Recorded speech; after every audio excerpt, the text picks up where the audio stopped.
Good evening, everyone. I request you all to settle down.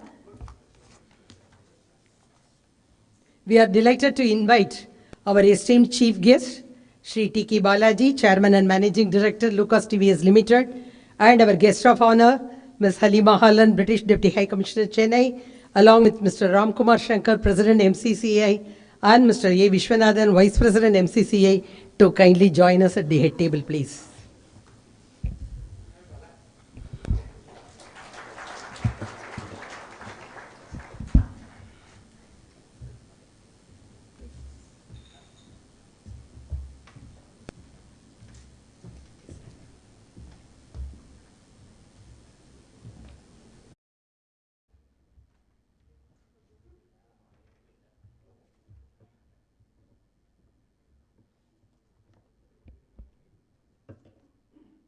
On this auspicious occasion of Navaratri, Dasara, let us all pray for peace, happiness, and prosperity for all.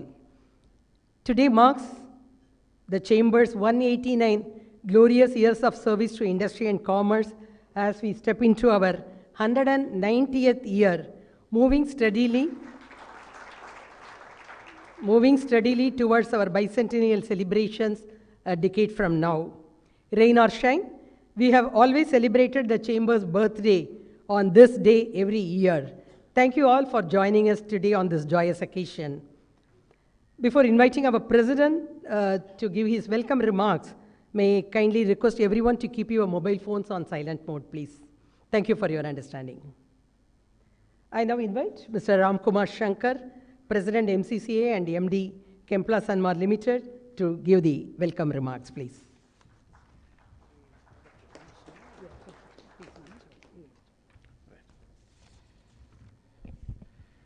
Good evening, distinguished guests, members of the Governing Council, esteemed members of the Madras Chamber of Commerce and Industry, and my dear friends. It is indeed my privilege to welcome you all as we celebrate the 189th anniversary of the Madras Chamber of Commerce and Industry. We are deeply honored to have with us our chief guest, Mr. T.K. Balaji, Chairman and Managing Director of Lucas TVS Limited, whose vision has strengthened India's automotive and manufacturing ecosystem, and our guest of honor, Ms. Halima Holland, British Deputy High Commissioner in Chennai, whose global experience will enrich our dialogue on collaboration and innovation. When our founders established this chamber on this very day in 1836, they envisioned an institution that would shape commerce and society in this part of the world for generations to come. As we approach our bicentenary in 2036, our responsibility is to renew that vision, preparing for the future of industry in this very dynamic world. We are very proud of our legacy. However, we are deeply conscious that while we should celebrate our past, we should not live in it. This understanding is what has kept the Chamber relevant for close to 200 years and hopefully beyond that as well. We meet at a time when the global economy is undergoing profound transformation, with geopolitical shifts, tariff changes across key economies, trade realignments, and rapidly changing and evolving regional alliances redefining markets. Traditional supply chains are being disrupted and necessarily recalibrated in response to rising protectionism, energy security challenges, and the need for greater resilience. Global supply chains are undergoing multiple challenges. Traditional trade alliances are being called to question, and the world is suddenly seeing an outbreak of hostility in different geopolitical hotspots, including the cricket field. At the same time, technological change is reshaping industries. Artificial intelligence, automation, digital finance, renewable energy, and green technologies are redefining how businesses compete and grow. Climate change imperatives are pushing companies to adopt carbon neutral practices, renewable solutions, and circular economy models. Those economies and businesses that adapt swiftly will lead the next wave of global growth.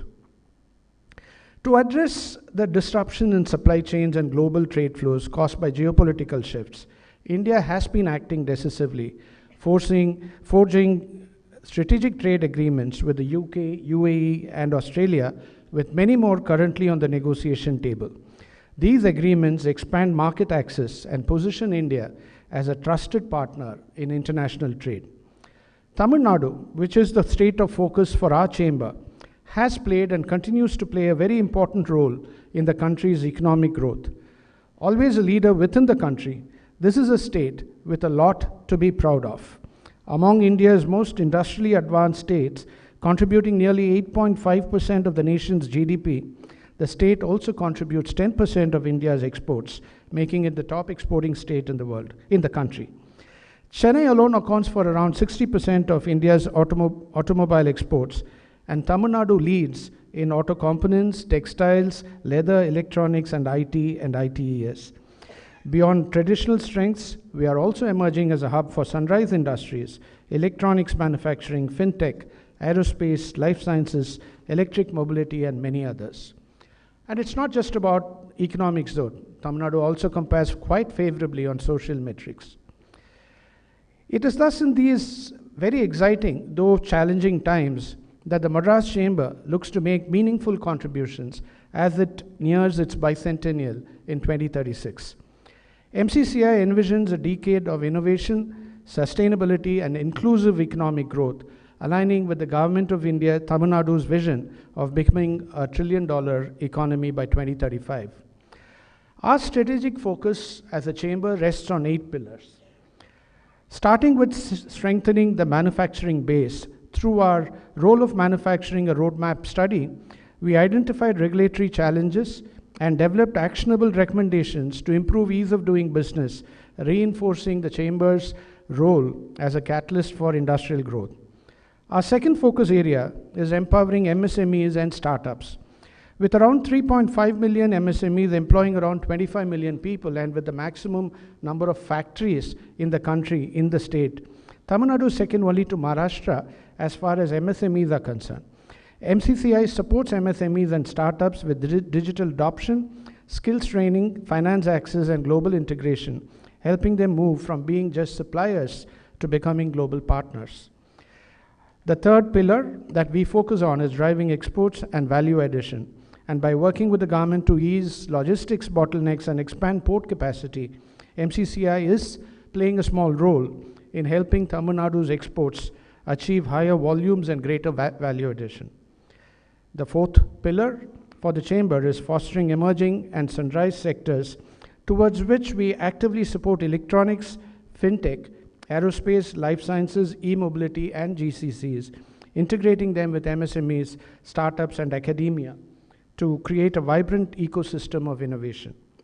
A focus on sustainability and climate action is our fifth pillar. Through our Sustainable Chennai Forum, we promote net zero pathways, recycling and bioenergy initiatives, climate resilient practices, and access to green finance, ensuring industries remain competitive in global markets driven by sustainability standards.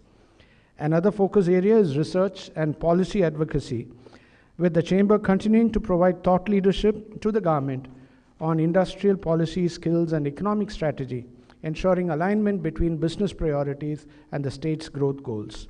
Women and inclusive growth is the seventh pillar of our Chamber's focus, with women comprising 30% of our entrepreneurs and 42% of the workforce. Inclusivity is central to our mission. The Women Business Council is expanding to fully integrate women-led enterprises into supply chains, skilling, and leadership opportunities. And finally, a focus on skilling and upskilling. This has always been at the heart of the Chamber's mission.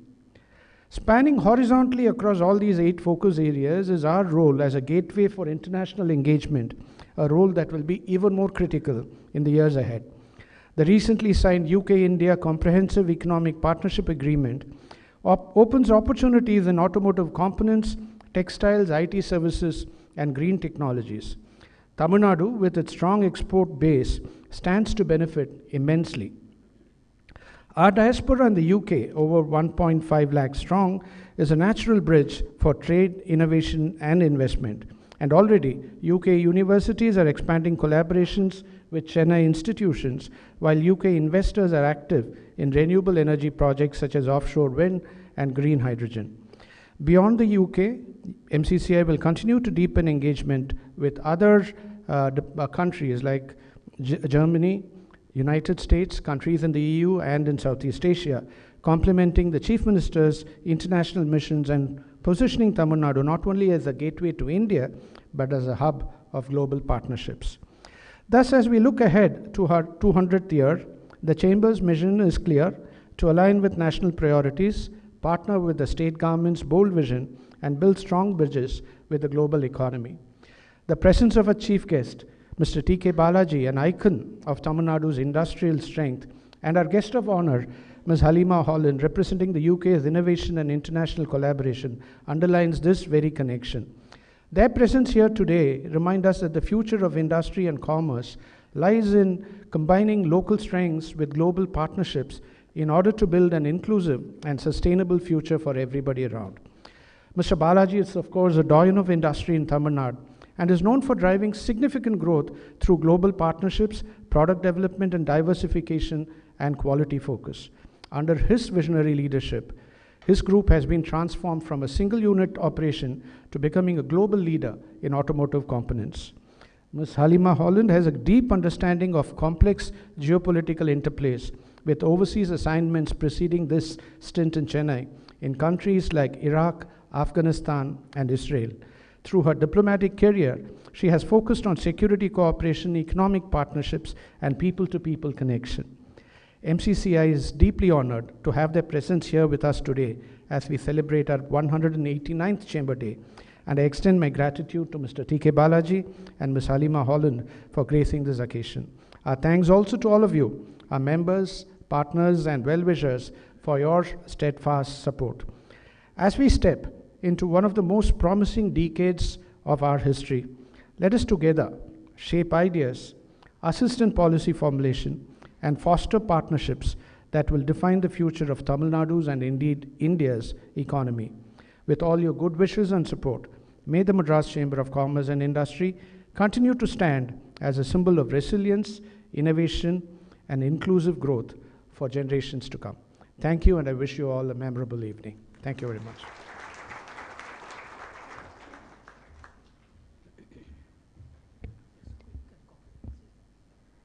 Thank you, Mr. President, for outlining the 8 pillars, what we are aiming to do as we move ahead towards our 200th year. Thank you so much, and also very aptly concluding that what we are trying to have is the local wisdom as well as the international collaboration and exposure, which is actually depicted today here.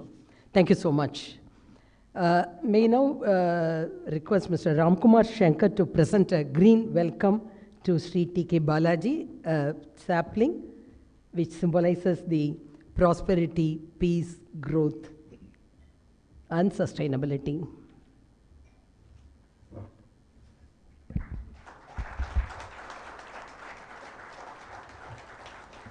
And Mr. Vishwanathan to present the sapling to Ms. Halima Holland. Welcome you, sir. Welcome you, madam.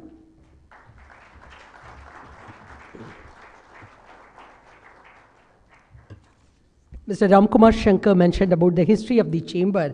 It is always inspiring to revisit our history and reflect on the path traveled. We will now have a short video presentation on the chamber's history and some of its landmark activities. Can I have the video, please?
Thank you.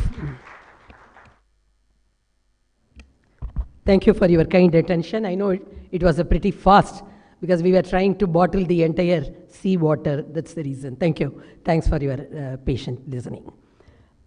One of the key topics engaging our members recently is the UK-India FTA.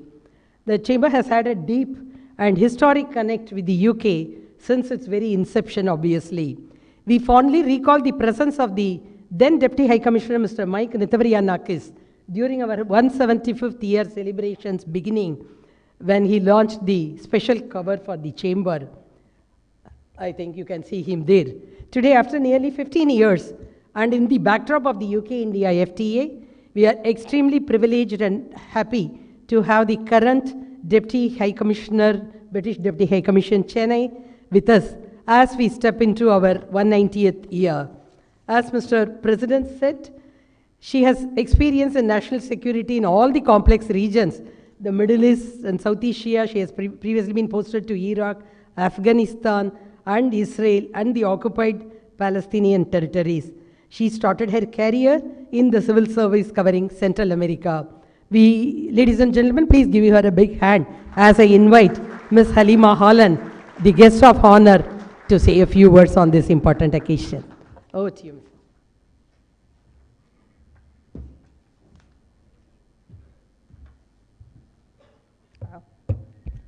Thank you very much to the Madras Chamber for inviting me and to all of you for coming tonight. As you know, the Madras Chamber of Commerce is one of the oldest in the industry, and I'm really honoured to be here. And firstly, I want to congratulate you on this 189th Chamber Day.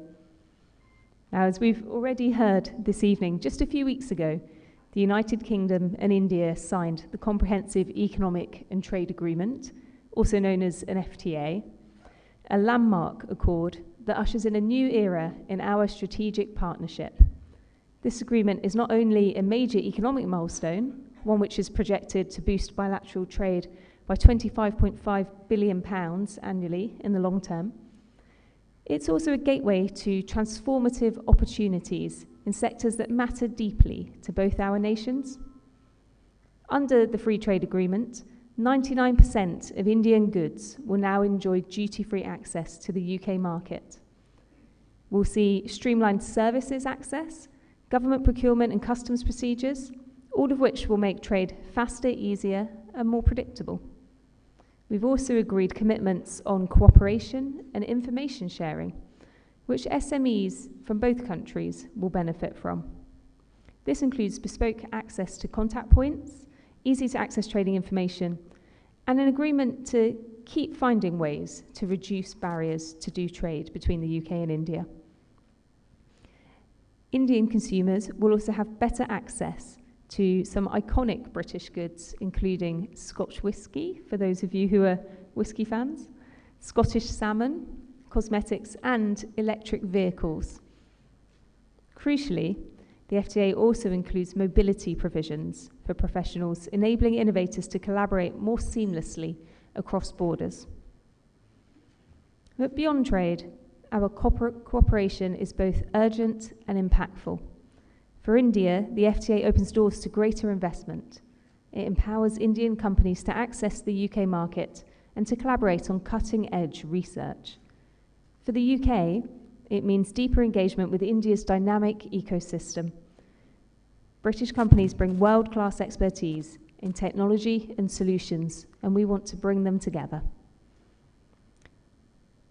In addition to the FTA, the UK has recently released the Modern Industrial Strategy, and this sets out our priorities and vision and identifies the following key sectors: advanced manufacturing, clean energy industries, creative industries, defence, digital and technologies, financial services, life sciences, and professional and business services. Now, the first one I noticed there was I mentioned there was manufacturing, which is a real cornerstone of both of our economies and a key driver of employment, innovation, and sustainability. The UK's focus on innovation, advanced manufacturing, and sustainability aligns seamlessly with India's dynamic growth and technological aspiration, And in fact, there are several UK-based companies who have established their manufacturing facilities in India to take advantage of opportunities right here. Some of those UK manufacturing companies who have a manufacturing footprint in Tamil Nadu include companies that you might be familiar with, such as Rotork, Spirax, Sarco, Scapa and Renault, and we're really pleased to see them taking up that presence here in Tamil Nadu. Indian subsidiaries contribute to the global operations by manufacturing, supplying products to the large domestic market. We also use this as a base to supply to South Asian markets. I think you'll all agree that considering current supply chain disruptions and cost volatility due to geopolitical conflicts and uncertainty, British companies are increasingly looking to work with Indian companies to build resilient supply chains.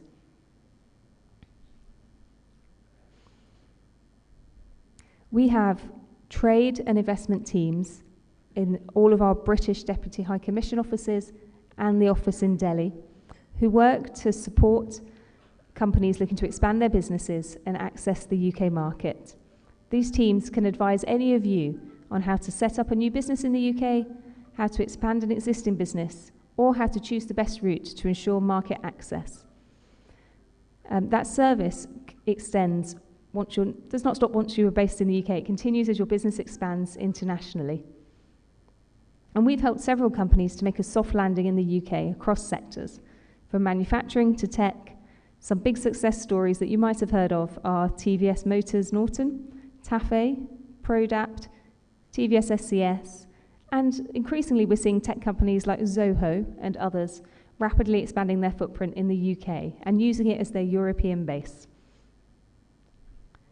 The Deputy High Commission's investment team work really closely with those companies and also with regions in the UK, like London, Manchester, the Midlands, Yorkshire, Wales and Scotland and others. Each region has its benefits, and some of you might already be aware that London and Manchester have got real strengths in the financial services, creative and tech. The Midlands is a real heartland for manufacturing, so a natural partner for many Tamil Nadu businesses. Wales and Scotland have their own special regional offerings, and of course so does Birmingham, which is my hometown. My team are here tonight. Sundeep and Shweta are here in the room, and they can answer any specific questions that any of you might have about those opportunities that are available in the UK, but most importantly, the opportunities that the free trade agreement brings. We really want to see all of you thinking about how we can continue that history that we heard about and keep strengthening those partnerships between British and Indian businesses. We're here to support any expansion that you might be interested in doing to the UK. We look forward to working together in that area. And we also look forward to hearing from all of you about your ongoing business plans and to working together with the Madras Chamber. Thank you very much.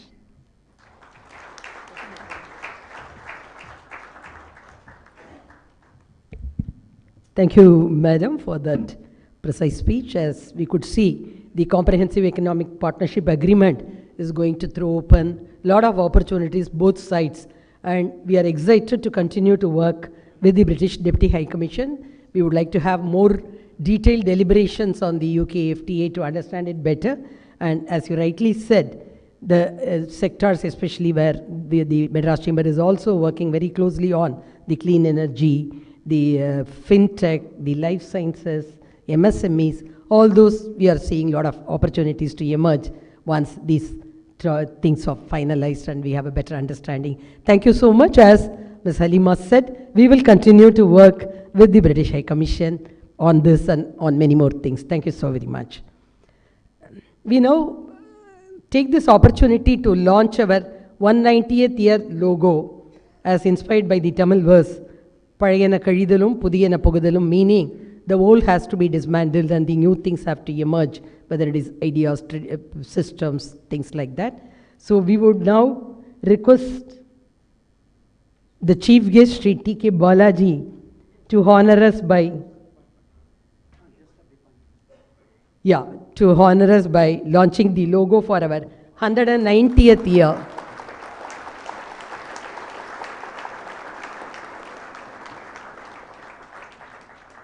Thank you very much, sir. We are indeed honored.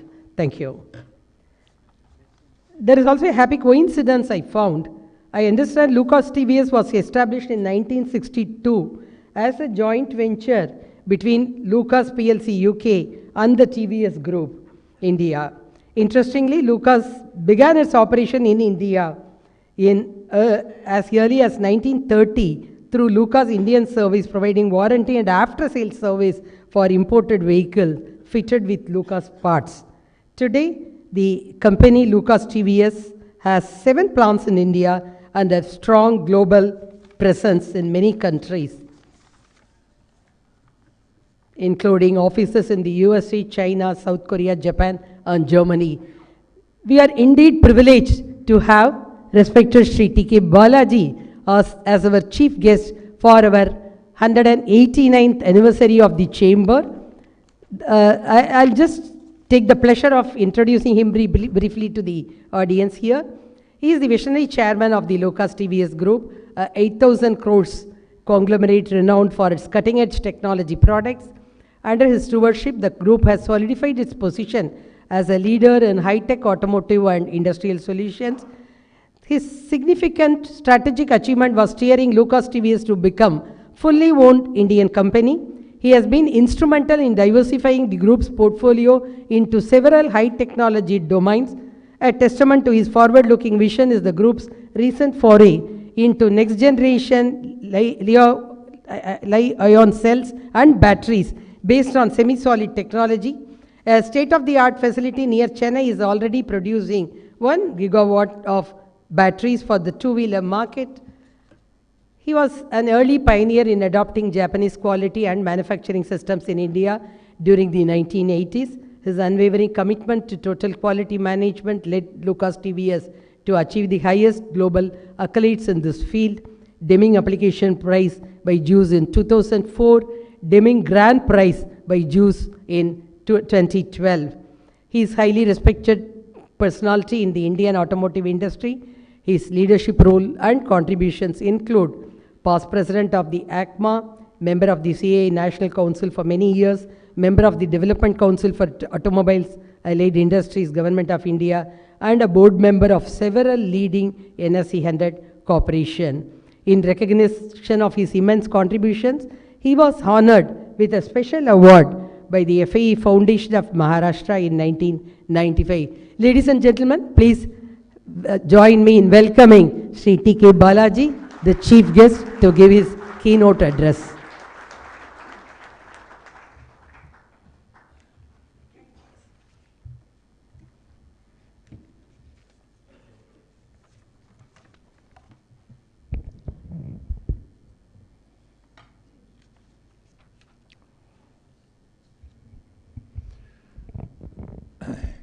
President of the Chamber, Mr. Ramkumar Shankar, Vice President, Mr. Vishwanathan, Your Excellency, British Deputy High Commissioner, Mrs. Halima Holland, members of the Chamber, ladies and gentlemen, can you hear me? It's really an honor to address this iconic institution. When I first read about the Chamber for the first time, I couldn't believe it is 189th year, or 190 as we saw today. For it to have lasted for this long and be relevant, I think you need a big applause. I think I'm going to talk about the subject of longevity as a value in itself in the later part of my address. So I was very impressed with it. And of course, the video we saw shows how it is continuing to innovate, to stay relevant to contemporary times. So for which I must compliment the Chamber and its past presidents and the current leadership and the members for this kind of achievement. And I know the pioneering work this Chamber did in the early days in Tamil Nadu, or Madras as it is called, in setting up the ports and playing a very important role in post and telegraphs. And I've read a lot of other things that this body has been responsible for, including on setting up some universities and so on. This is truly pioneering. And recent times, we have taken steps on the startup ecosystem that we saw and encouraging women coming into business and industry. And very interestingly, the arbitration center. It was curious for me to understand what was the motivation to do that. But it is nevertheless a very constructive initiative to resolve issues. So when Vish approached me to be a chief guest, I'm normally not a great public speaker. So I tend to be careful in accepting because you must say something which is of interest. So I asked him, what do you want me to talk about? He said, as usual, you're free to talk on anything. Meaning, you choose your topic. But he also asked me, please share, as part of your address, some of your experiences in your entrepreneurial journey, which could be of interest to members. So I was reflecting on this, and I was looking at various issues, and what I've chosen to do today, to address two issues. One is, how does this economy grow to reach the status of Viksit Bharat?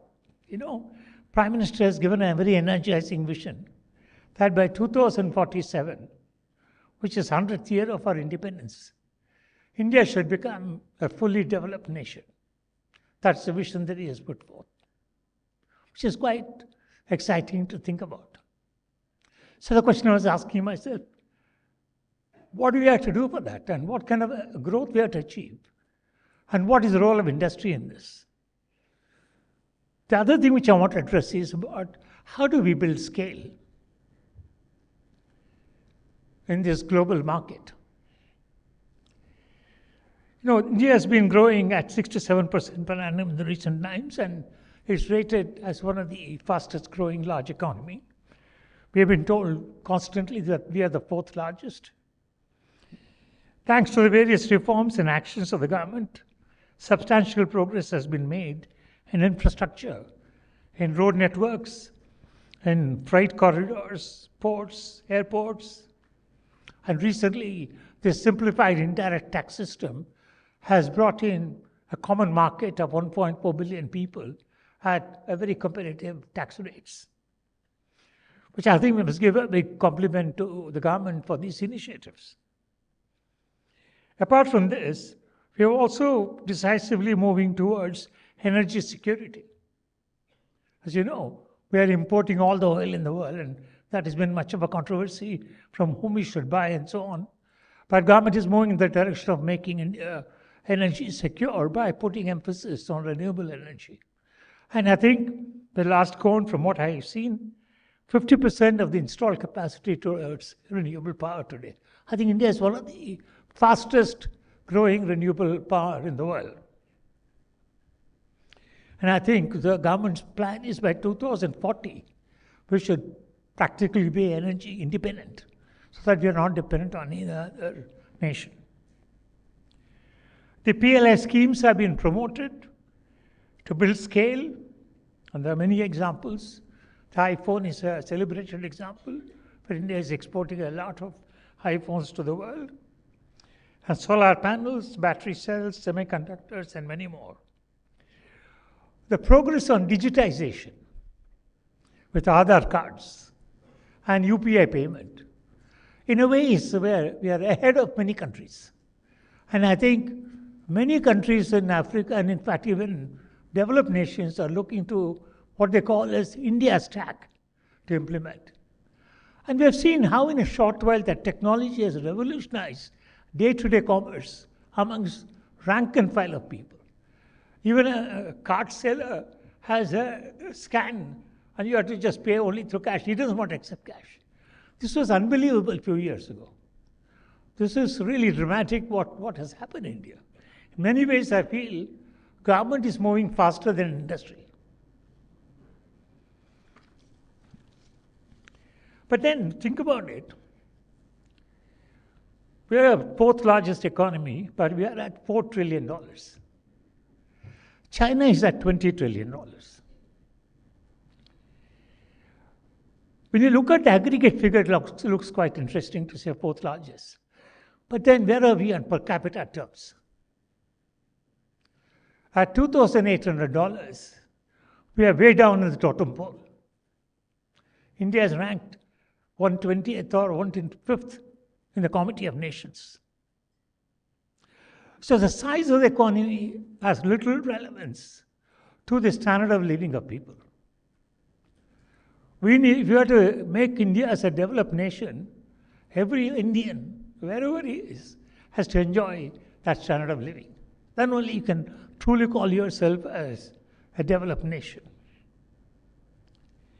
So the task is a challenging one, especially when you take into account the rapidly changing global scene. Globalization and free trade has taken a backseat. Dramatically in the last 1 year. And the champions of free trade, the so-called champions of free trade, are reversing their policies, closing their markets. So to achieve this kind of a growth in this kind of a scenario is truly a challenge. And so the term used by Prime Minister called Atmanirbhar assumes a new meaning in terms of our style and approach. So I was doing some research on this, and I was very pleasantly surprised. There are some data which supports that it is not something impossible for India to aspire for. Tamil Nadu is a very good example which I want to talk about, especially with Chamber. Focus is on Tamil Nadu. Last year, Tamil Nadu achieved a unique distinction of achieving a growth rate of 11%. This was never achieved by any state at any time, as far as I know. The whole country is moving at 6 to 7%, and last year Tamil Nadu moved at 11%. Only the Chief Minister talked about it. I didn't see anybody else talking about it, including Chamber. I think this needs to be celebrated, actually. And when I studied more about it, one of the leading economists, Mr. Arvind Subramaniam, in one of the interviews I listened, he said Tamil Nadu is the only state where all the engines of growth, whether it is agriculture or it is industry or services or trade or utilities, all of them are functioning like the four engines working together. In many other states, it's probably not like this. And I looked at some statistics, because ChatGPT is extremely useful for this. Okay. I found if you take the country as a whole, the proportion of contribution by different segments to the GDP, agriculture is 18% in India. Industry, which includes construction and utilities and other things, comes to 27%, and services comes to 55%. If I look at China, the same figures. Industry is 37%, as against India is 27%. Services, they are more or less similar, and agriculture, they are predictably lower, because their progress is much faster. And interestingly, Tamil Nadu, the industry contributes 34%, which is one of the highest, I think, in India. So if you look at the per capita income, India is $2,800. Tamil Nadu is at $4,100. So I was just doing a simple math. If Tamil Nadu continues to grow at what they did last year, say 10%, where will it be by 2047? And interestingly, the figure is $30,000 per capita. 30,000 per capita is something very significant and can truly be a Viksit Bharat or Viksit Tamil Nadu, right? And US today per capita is about 67 or 70,000. This is nominal terms, but if you take purchasing power parity, it will be almost, I don't know what the gap will be, it will be much less. So I think growing at 10% looks very, mathematics is easy to calculate, but growing at 10% is something else, right? And China at its best of its growth grew at 10% for about 10 years. But what Tamil Nadu is showing that it's possible, that it's not impossible for us to dream. Everybody must dream, then only there is hope. There are so many ways in which you can say it's not possible, but there are ways to say it's possible. So what do we have to do to build this kind of a growth rate? The first thing I want to talk about is scale. Thinking in a different scale. So if you want to grow at 10%, you cannot grow at 10% unless you do something different. Soon after independence, from 47 to about 90, we grew at about 3 or 4%. Then after the liberalization, that growth rate stepped up, and we have come to about 7 or 8%. There's no reason why we can't go to the next stage, to move from 6-7% to 8 to 10% kind of a range.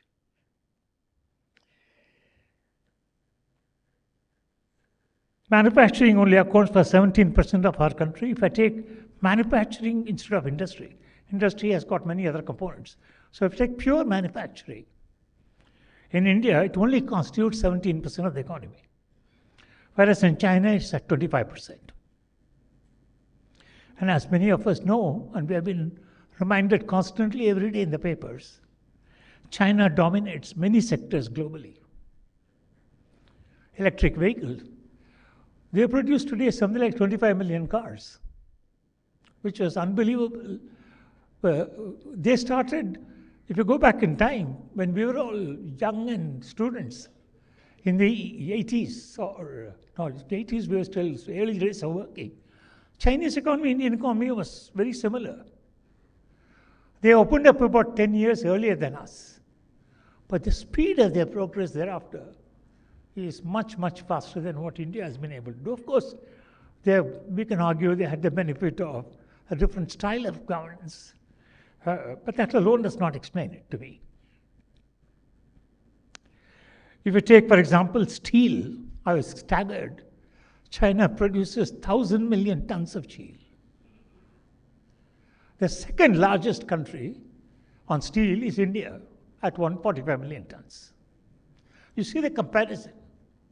Almost in any field, you see this comparison, they are at 5 times, 6 times, 7 times scale. And I've been going to China at regular intervals. And recently I spent a week.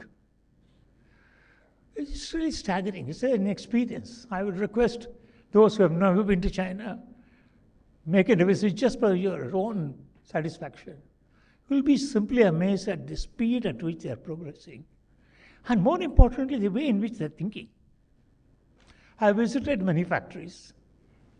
I recently visited one factory on lithium-ion battery cell manufacture. And I saw the factory was massive. They had not even started the business, right? But they built it for a scale which was meant for some big capacity. This is not the way we will operate, right? We will operate initially in a small capacity. We'll test the market, see how we are successful, then go to the next step. We'll go through these incremental steps. They don't believe in this incrementalism. They say, I want to get there. And so I need to start there. So I asked them, why do you build all these factories which are empty? No, Swalaji, we don't want to wait. Tomorrow when demand comes, we should be ready. If I don't keep it ready, then I'll have to spend time building the factory. So I don't want to waste my time. But then the question is, how can they afford this, right?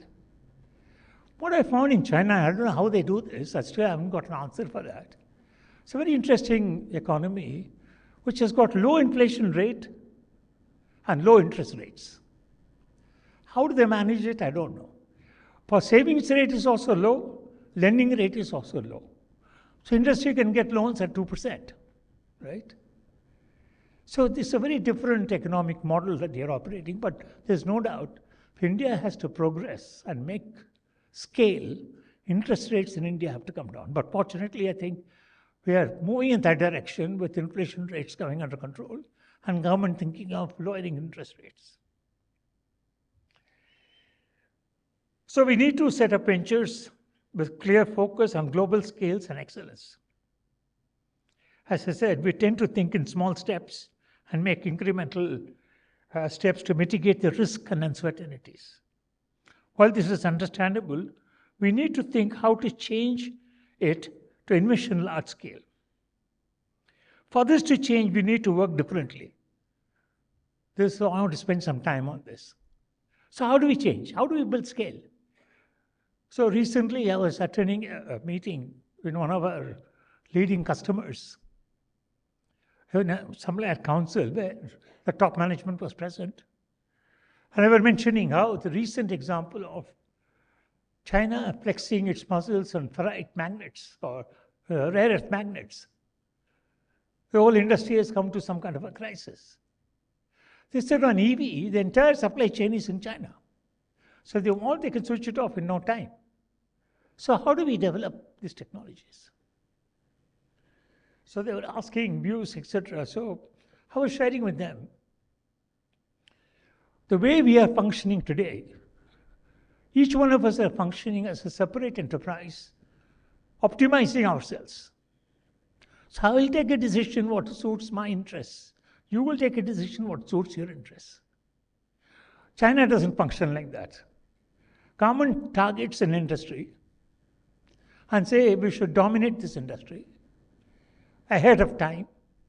They encourage a group of people to come together and push them in the direction to build scale, for which they give appropriate policies. Unless we change our way of working, I don't see how we can take this step forward. An individual company by itself cannot build scale in the absence of the ecosystem working together. Now, this is where I think chambers like you can play a major role in targeting future industries and see who are interested in that area and act as a forum to understand the issues involved and articulate the government and others and say what kind of policy support is required. For instance, when I was talking to the chairman of Niti Aayog, he told me government has allocated 100,000 crores for R&D. So why don't you guys come up with some proposals? Now this can't be brought up by individual companies, right? It has to be brought together. Suppose somebody like Tata Motors or Ashok Leyland or somebody or Maruti comes up with saying, I want to invest this kind of area, and these are the set of people who are interested, and show a proof of concept that we have already done this point, up to this point, but we need to build the scale, we need the support. I'm sure there's a chance it's possible. So we need to work in that way if we have to break this current paradigm. Otherwise, we'll continue to take steps incrementally, and this scale building will be a pipe dream.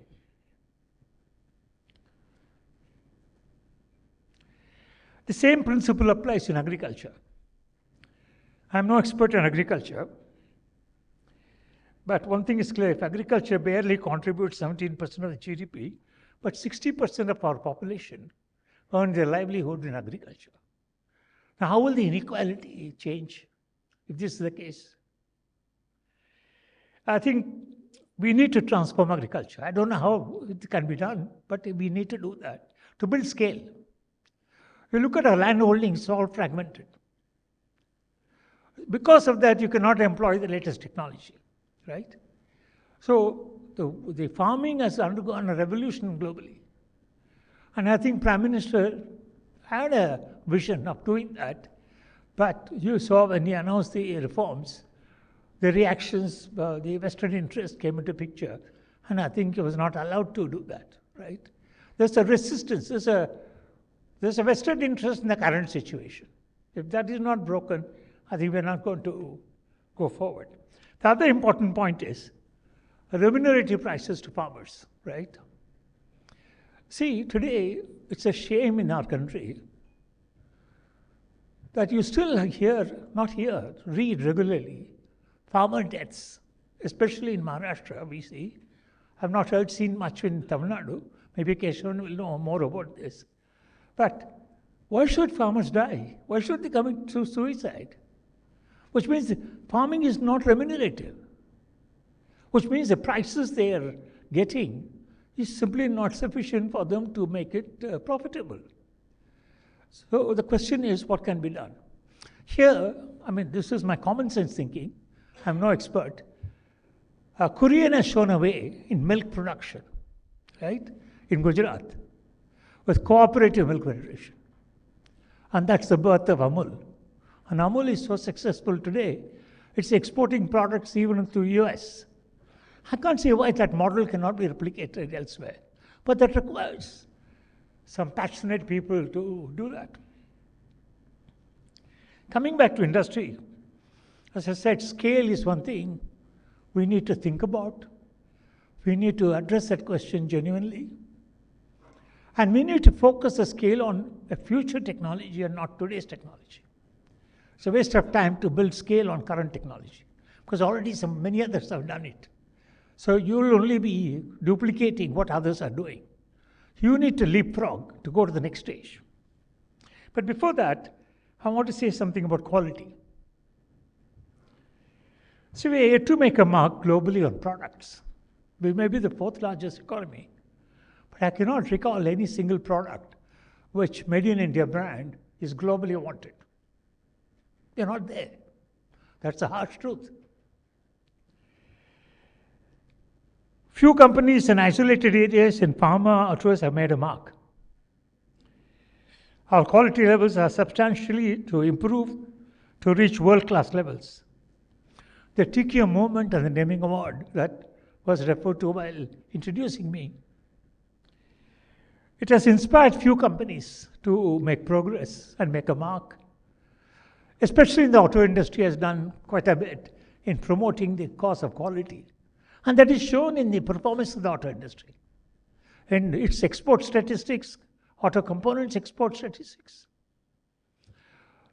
But I don't think that is as widespread in other industries.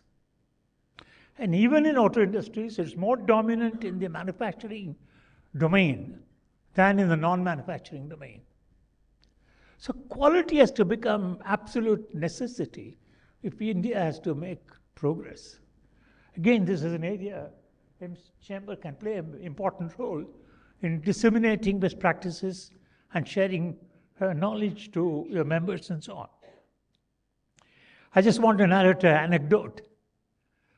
The Deming examination is a fairly detailed examination. 3 days audit is carried out by leading Japanese experts to a plant. So we went through that in 2004. And I remember the amount of practice we had to do. So we had only 1 hour presentation to convey everything about quality, what we have done. It's something like what you have done.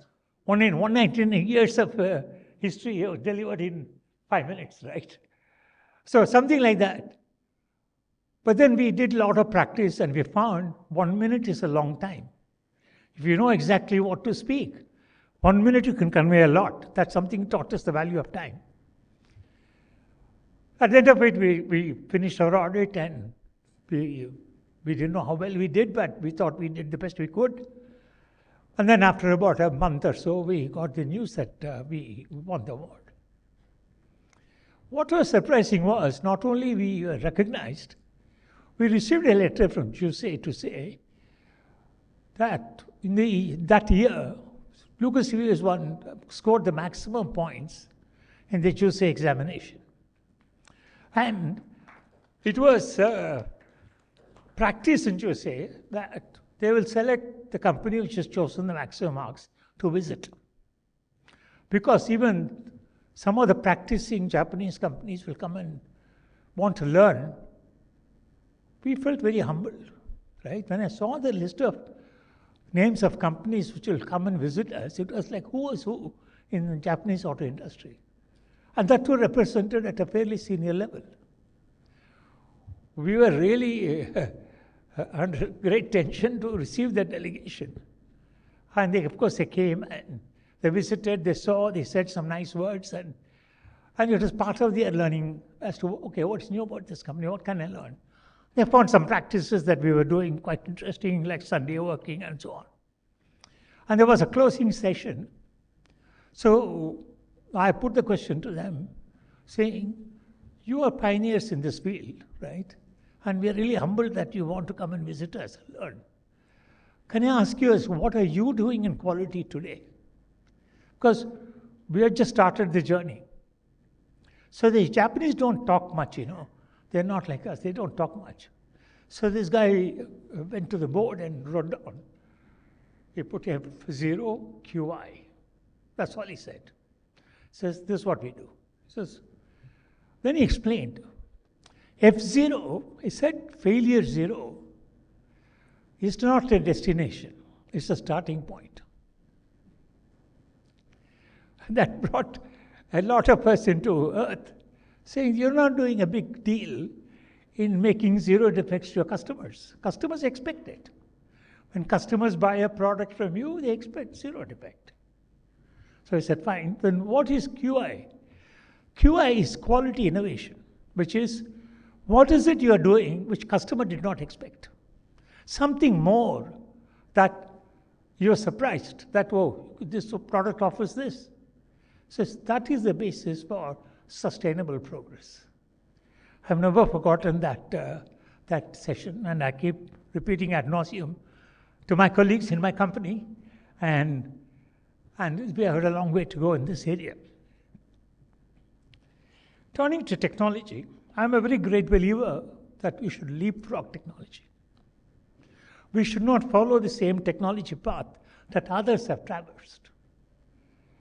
We'll be missing an opportunity to leapfrog to the next generation. 2 examples I can cite in India. One is cell phones. I think many of us will remember the days when the connected telephones were there. In fact, we had to wait for allotment of telephone lines and so on. I think many of us I'm sure that a lot of people here will remember those days. But today, cell phone has become so ubiquitous. There's not a single person who does not. Everybody has 2, 3, 4 cell phones, right? Even a card seller, anybody and everybody has got a cell phone. And in terms of services and the cost of communication, India is far ahead of many countries. If you're not taken that step, just picture it as to how India would have been, right? And the recent implementation of the digitization across the country, it has leapfrogged our transaction ease and convenience and so on. In my own journey, in many of the companies, I'll give an example just to illustrate the point. Somewhere in 1990s, there was a big strike in one of the suppliers in the auto industry, which brought the industry to a halt. That was because they were the only supplier of that critical equipment on fuel injection. And for about a few months, the industry was in sheer shambles. And government realized that this cannot be the way in which the industry can function. They knew that this technology is closely held, and only Lucas in England was another company which can do this. So when government spoke to us and wanted us to get in, the question was, how do we compete with an existing giant who has 100% of the market? It's easy for government to say, please come in, I'll help you and all that. But how do you compete? So we decided that we cannot compete on the current generation of technology they are using. And incidentally, the world has moved away from the technology. We need to go to the next generation technology, which world was practicing, which was called rotary pump in those days. So when we proposed that to the industry, can you imagine, such were those days. Government asked us to come in to break a monopoly. We applied for an industrial license. Our license was deferred to Monopolies Commission. whether a license should be given to us or not. And our competition was invited to give their views. And they objected that this should not be given to us because we are bringing in the next generation technology, which is not suitable to India. So Lucas was flabbergasted, said, "You're asking us to come in and you say government is supporting you. What's happened?"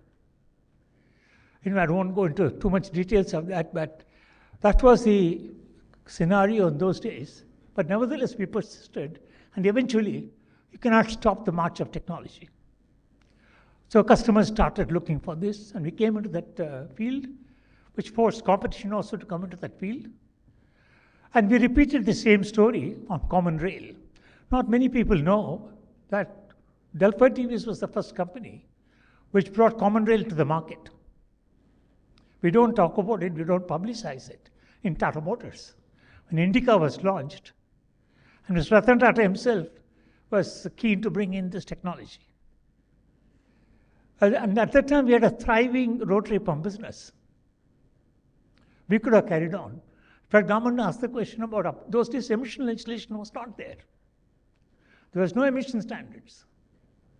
When government and technical committee was inquiring what should be done in the future, we were recommending that even though we had this business, that we should go to the next generation. Because sooner or later, if you can't stop the march of technology, I'd rather do it myself than let somebody else do it and take away what is. So rest is history. So that's what we're doing.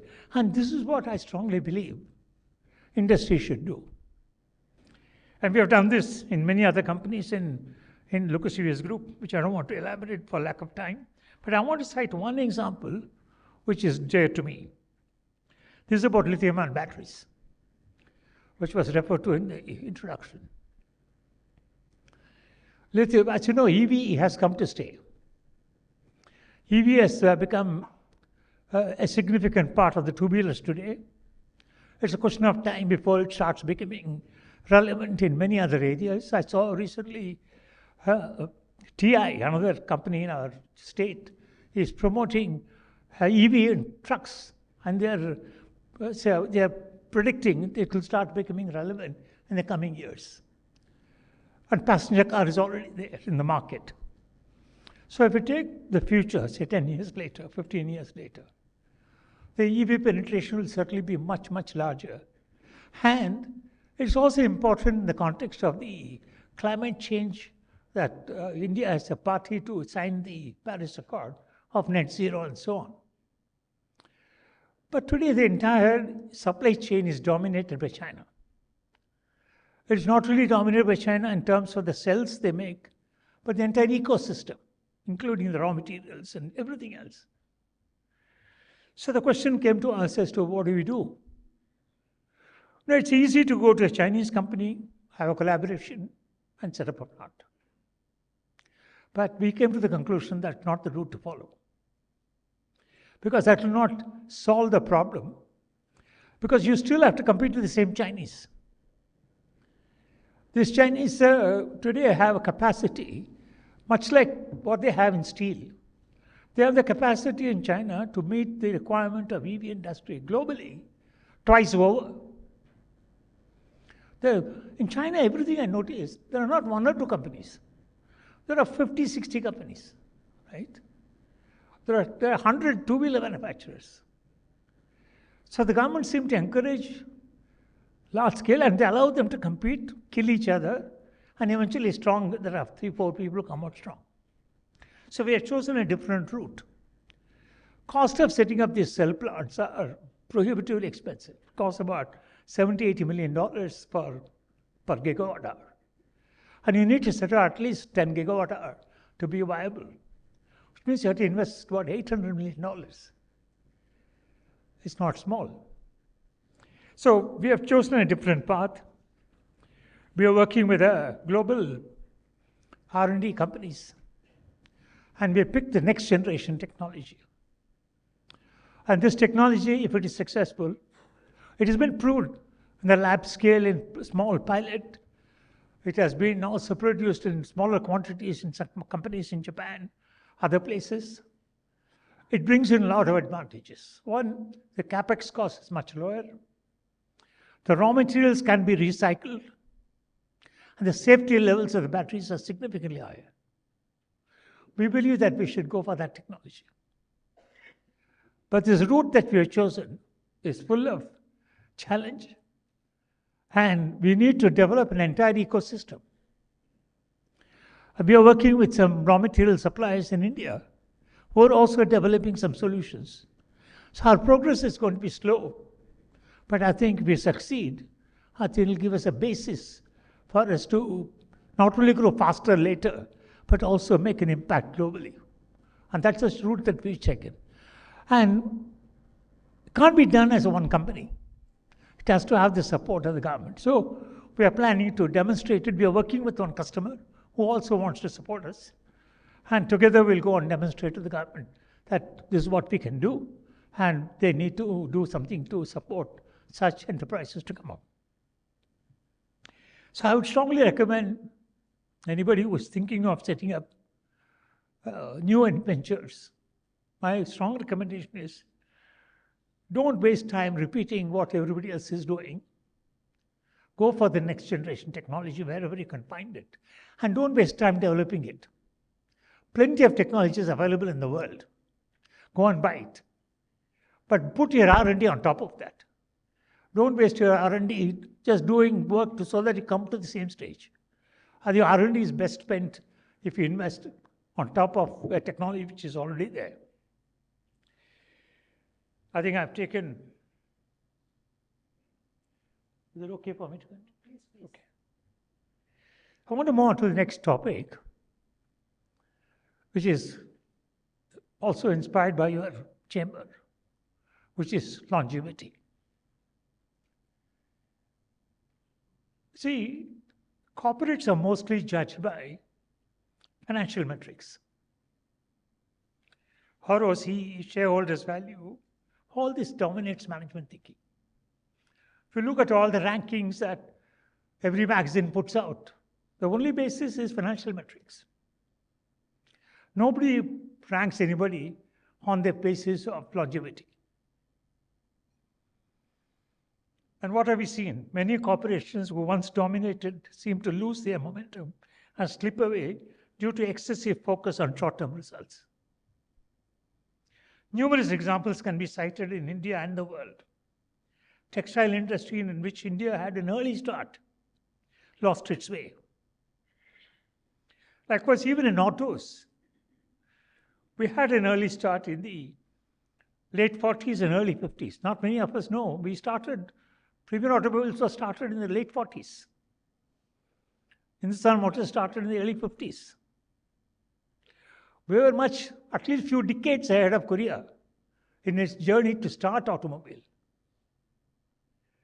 But we lost our way due to silly policies of the government. Can you believe? In those days, government policy was, you can only collaborate once.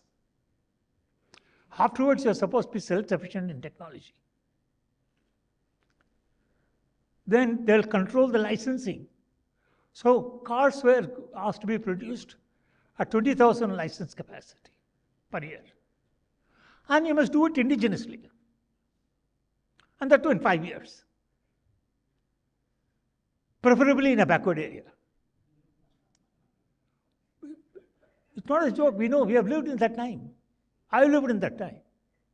You want to import a machine, you have to advertise and wait for somebody to say, I can make it.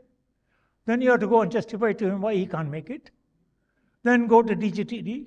I don't know how many trips I've taken to DGTD.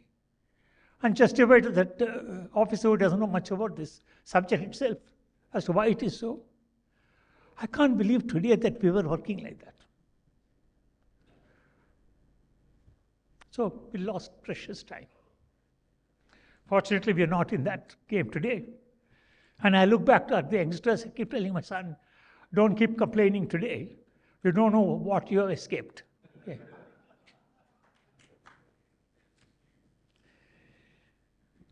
I want to talk about the longevity because when enterprises go, there's a lot of damage they leave behind in terms of job losses, in terms of impact on society, environment, the mess they leave behind with the banking system, and so on.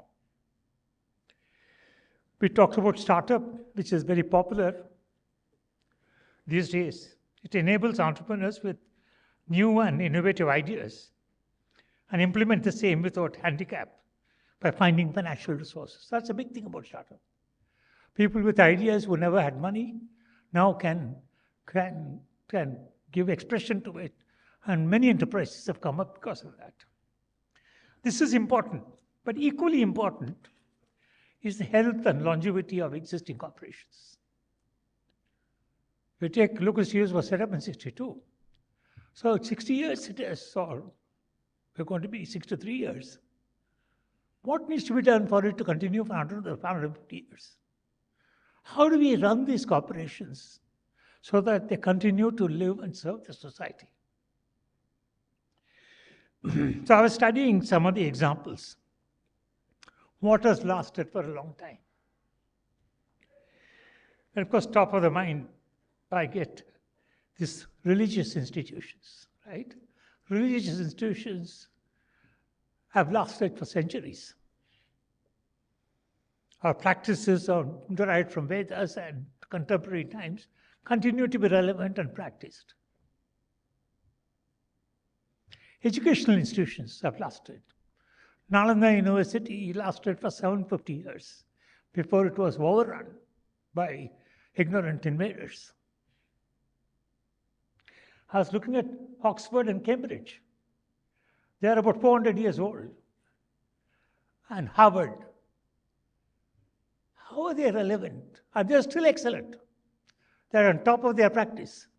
So how do you continue to maintain excellence for centuries, right? Just picture if that is not the case, if these universities also disappear every 10 years, like our engineering colleges now in Chennai, what is the amount of wasted resources, right? So I think the subject of longevity needs a different thinking. I was just looking at, is it only for educational institutions this longevity is there? Is there a corporate? So when I researched it, I found the oldest company in the world is from Japan. It has lasted for about 400 years. And 40 generations of a family has maintained the skill. And what they do, they build temples. All the Japanese temples with woodwork, they build it. And they build the specialities, they build it without nails, there are no joints. And they can make woodwork as fine as a paper. The skill has been maintained for 400 years. As you know, the Tanjore temple is also built without mortar. And still is a research as to how they could carry so much weight to build that temple. But that skill is lost today. We don't know, right? So I think there is a merit, especially in institutions of importance, that they last and they continue to provide knowledge and support the country. So what is the way to do this? I think this requires a different management philosophy.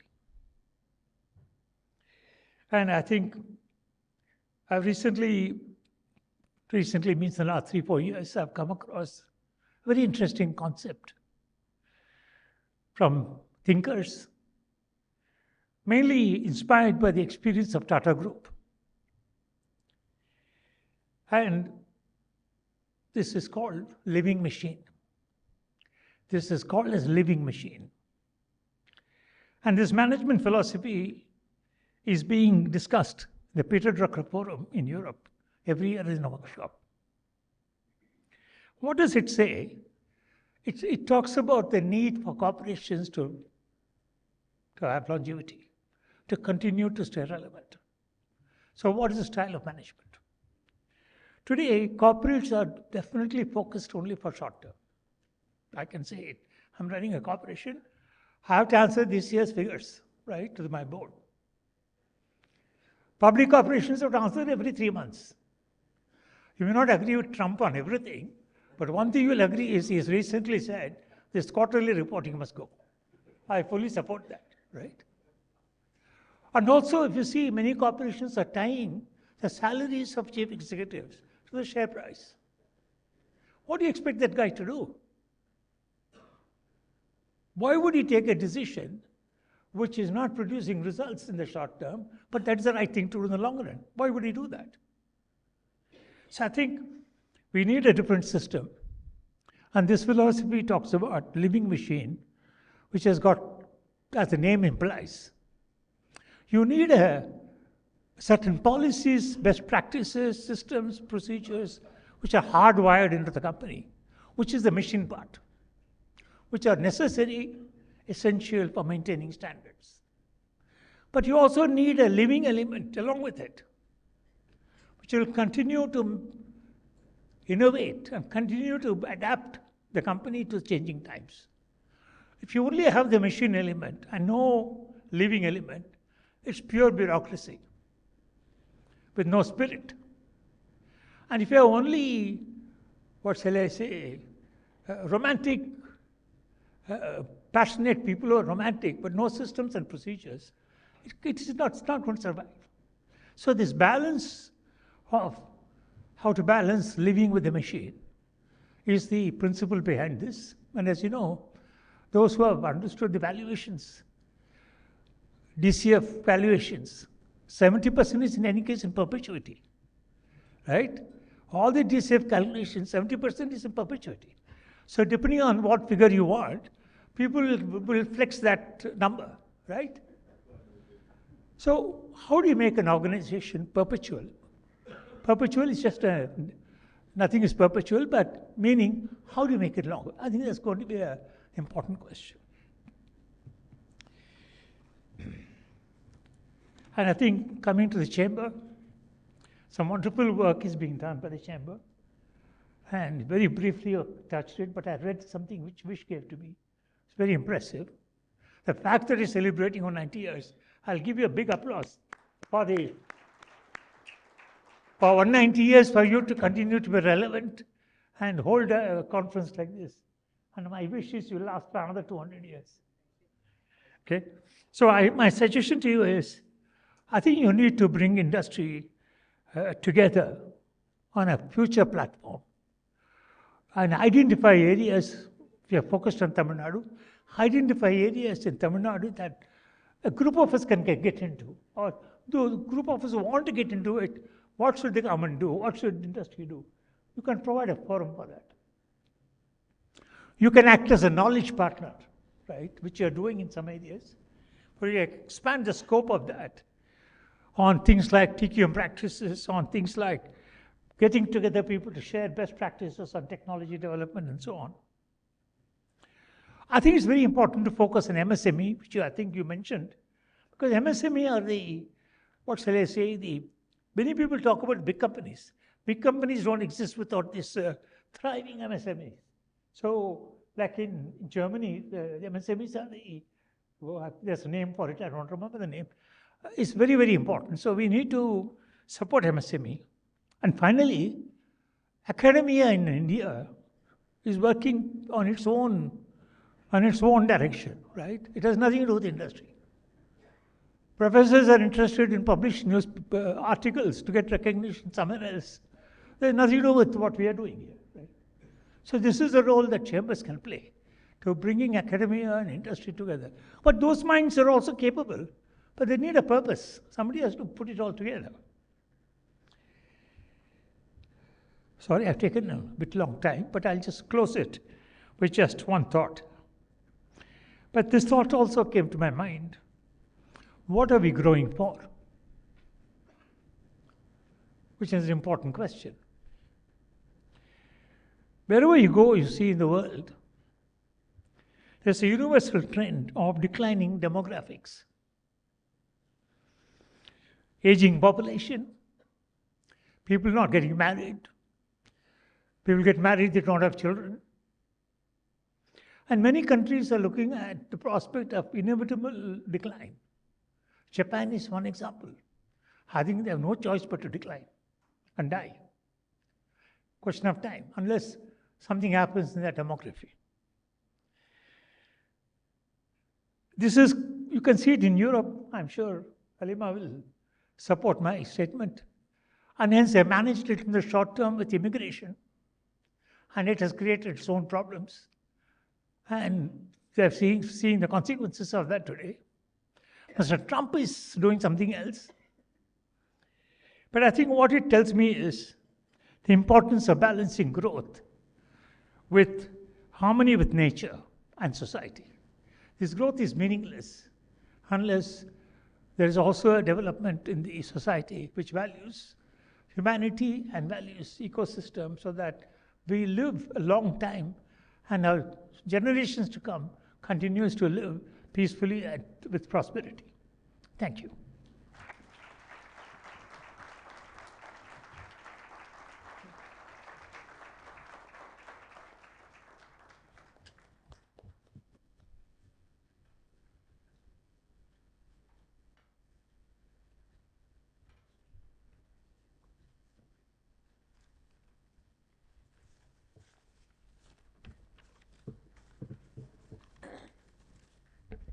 Thank you so very much, sir, for taking us through the remarkable journey of Lucas TVS and also reminding us the message is loud and clear. Building scale, quality non-negotiable, adopting next generation technology to leapfrog, and also think differently and also learn from the Chinese model and what we could adapt to us, and also the longevity, the living machine, and how it's important to connect with the humanity and the ecosystem. A big round of applause to this chief guest today. It's now time to felicitate our chief guest and the guest of honor. Can I request Mr. Ramkumar Shankar to present a memento to our chief guest, respected Sri T.K. Balaji, and also to Ms. Halima.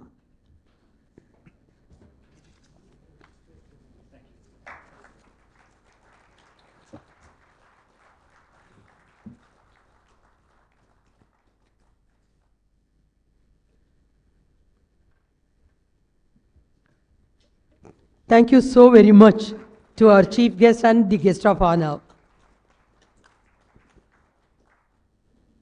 We also would like to present our coffee table book. We would like to call it a history book of the Madras Chamber more than the coffee table book. A book probably could tell us the journey, what we have done so far and how we have built the institution. Yeah, Mr. V. Sriram, the historian, was the author.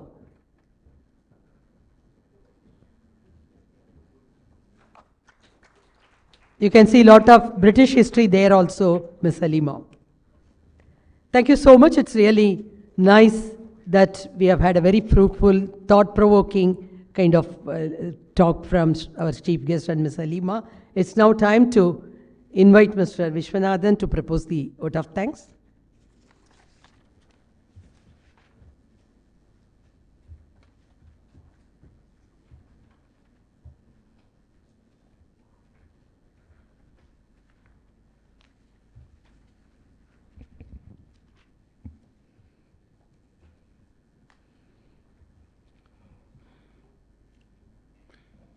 Our chief guest, Mr. T.K. Balaji, Chairman and Managing Director, Lucas TVS Group of Companies, Ms. Halima Holland,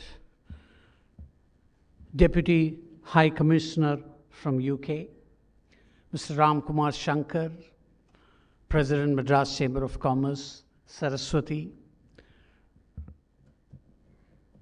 ladies and gentlemen, what a remarkable address that was. So it was packed with a lot of examples, lot of suggestions, lot of thoughts coming from decades of experience. Thank you so much. It's been an honor for us to have you here and share your experiences, your insights with us. Thank you. And you talked a lot about the need for us to focus on quality, technology, the gap that we have with China, and still the possibility for us to grow in the future, the opportunities before us, and what we need to do to achieve that. And in particular, what you spoke on the need for us to move forward with the latest technology. I think that's extremely critical for us as a nation to move forward. Also, thank you so much for all the suggestions that you gave us on what we need to do as a Chamber of Commerce. And I made a note of that, and we'll certainly work on that. Ms. Halima Holland, thank you so much for being with us today, for continuing the partnership between India and UK, and also carrying forward the cooperation between the UK mission and the Chamber. Thank you. Thank you also for sharing your thoughts on the Indo-UK FTA. You know, there's a saying which says, when one door closes, another door opens. And I think you reminded us today that while we wait and watch for that closed door to open, I think it's more important to move forward today with the door that is open.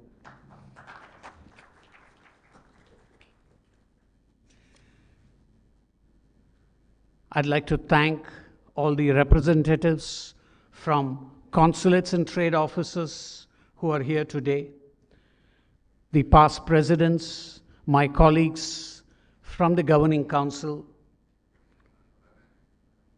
the chairperson and co-chair of all the expert and working committees, and the members of the Chamber who are with us here today. Also thank all the companies who have sponsored the event today, all the special invitees who are with us today, and the hotel and the audio-video arrangements.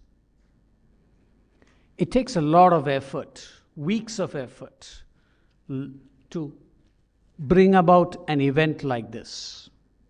And what we are seeing is only the iceberg today. But underneath that lies a lot of effort that the Chamber Secretariat has been doing for several days. So I would like to call out the names of the Secretariat and request them to stand up. And I'd request you all to applaud the work that they have been doing. Ms. Saraswati, Secretary General. Ms. Madhumati, maybe you all can come here to the front.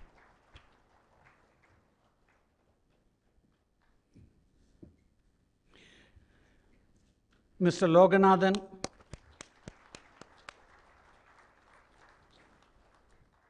Ms. Vasumati,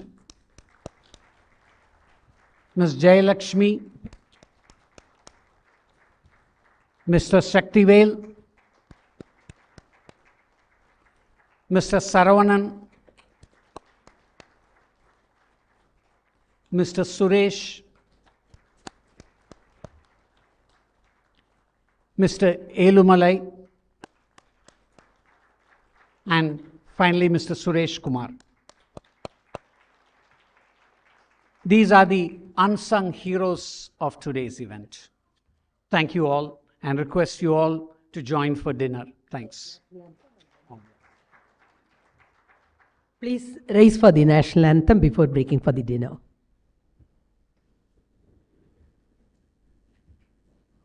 Jana Gana मन अधिनायक जय हे भारत भाग्य विधाता पंजाब सिंध गुजरात मराठा द्राविड उत्कल बंगा विंध्य विन्ध्य हिमाचल यमुना गङ्गा उच्चल जलधितरङ्गा तव शुभ नामे जागे तव शुभ आशीष मागे गाहे तव जय गाथा जन गण मंगलदायक जय हे भारत भाग्य विधाता जय हे जय हे जय हे जय जय जय जय हे.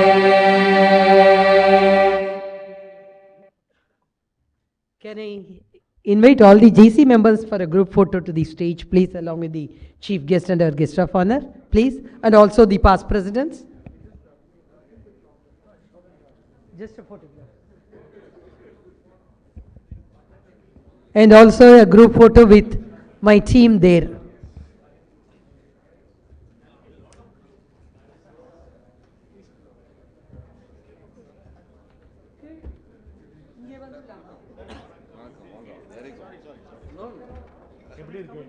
Very good. How have you been? You can sit at the desk and stand. More people will be covered. More people will be covered. Good idea.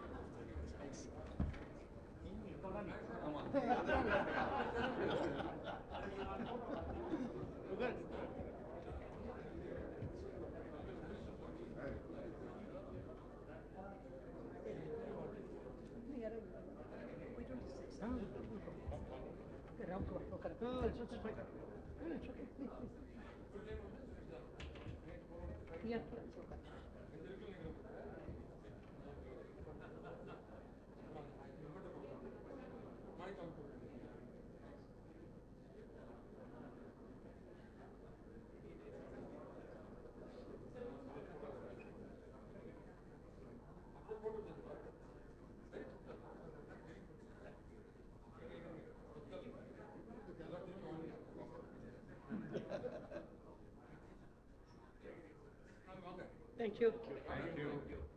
Stop. Mama. Just one quick photo. Chicken. Quick, Mama.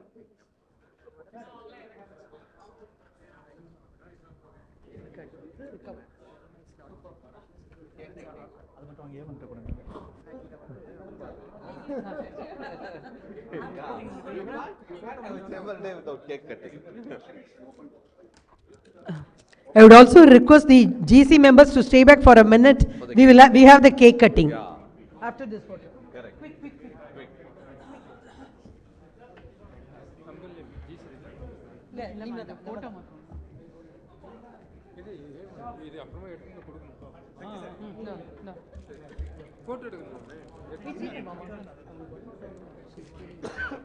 No.